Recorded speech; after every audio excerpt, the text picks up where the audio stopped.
ይህ ጉባኤ የሽግግር መንግስቱን ለመመስረት የተዋቀረ ብቻ መሆኑንና የኢትዮጵያን ሕዝብ በምንም አይነት የማይወክል መሆኑን ደጋግመው አስገንዝበውናል። በዚህ መሰረት ይህ ጉባኤ በኢትዮጵያ ሕዝብ ስም ምንም ጉዳይ ሊወስን፣ ሊያግድ ወይም ሊሰርዝ አይችልም።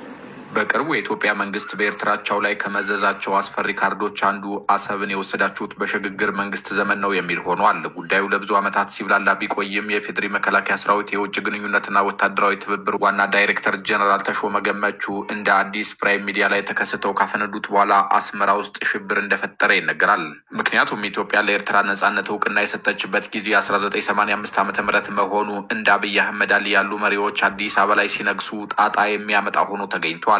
1985 ዓ.ም በሰኔ ወር 1983 ዓ.ም አዲስ አበባ በተደረገው አወዛጋቢ ጉባኤ ላይ የተቋቋመው የሽግግር መንግስት ሊያልቅ 2 ዓመት ሲቀረው ማለት ነው። ኢትዮጵያዊ ጀነራል ተሾመ ገመቹና ሌላው ኢትዮጵያዊ ሐኪም አስራት ወልደየስ እንደሚሉት ከሆነ ኢህአዴግን የመሰለ የሽግግር መንግስት እንዲመራ ባድራ የተቀመጠ ኃይል አሰብን ያህል ወደብ ለኤርትራ አሳልፎ የሚሰጥበት ህጋዊ መሰረት ፈጽሞ የለውም።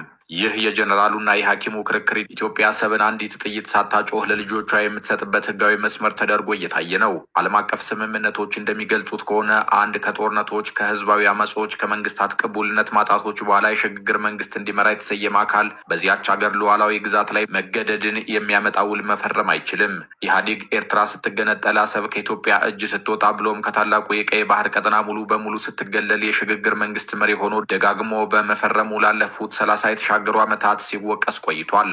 አሁን በኢትዮጵያ ምድር ያለው ትውልድ ግን ከወቀስ አልፎ አሰብን ወደ ኢትዮጵያ ለመመለስ ተግባራዊ እንቅስቃሴም ጀምሯል። በዚህም የተነሳ እንደ አስራት ወልደየስ ያሉ በአሰብ ሰበብ አሟሟታቸው አሳዛኝ የሆኑ ኢትዮጵያውያን እየታወሱ ነው። ከ34 ዓመታት በፊት እንዲህ ያለ ትውልድ እንደሚነሳ አስበው በኢሳያስ አፈወርቂ አብርሃና መለስ ዜናዊ አስረስ ፊት ብቻቸውን ስለ አሰብ የተሟገቱት የሕክምና ፕሮፌሰሩ አስራት ወልደየስ አልታየ በጊዜው ያነሱት የአሰብና የኤርትራ ጉዳይ ከሌሎች የትግላቸው ፍሬዎች ጋር ተጣምሮ የኢትዮጵያ ፕሬዝደንት ለመሆን እንዲታጩ እንዳደረጋቸው ዋሽንግተን ፖስት ጽፎ ነበር። ጋዜጣው የጠቀሳቸው ዴቪድ ስቴጎባን የተባሉ ሰው ቃል በቃል አስራት ወልደየስ በመለስ ዜናዊ ከምርጫ በፊት ወደ እስር ቤት ባይወረወሩ ኖሮ ኢትዮጵያ መሪ ሆነው መመረጥ ይችሉ ነበር ሲሉ መስክረዋል። ዝነኛውን ሐኪም አስራት ወልደየስ አልታየን እንዲህ ያላለ የህዝብ ተወዳጅነት ያበቃቸው በ1980ዎቹ የኢትዮጵያ ህዝብ እያለቀሰ የተቀማውን አሰብ የተባለ ወደብና የኤርትራን መገንጠል ጉዳይ አድርገው መፋለማቸው ነው። ፕሮፌሰር አስራት ወልደየስ በዚህ መድረክ ኤርትራ ከመገንጠሏ በፊት የፌዴሬሽኑ አካል የነበረው የኢትዮጵያ ህዝብ መወሰን አለበት ብለው ተከራክረዋል።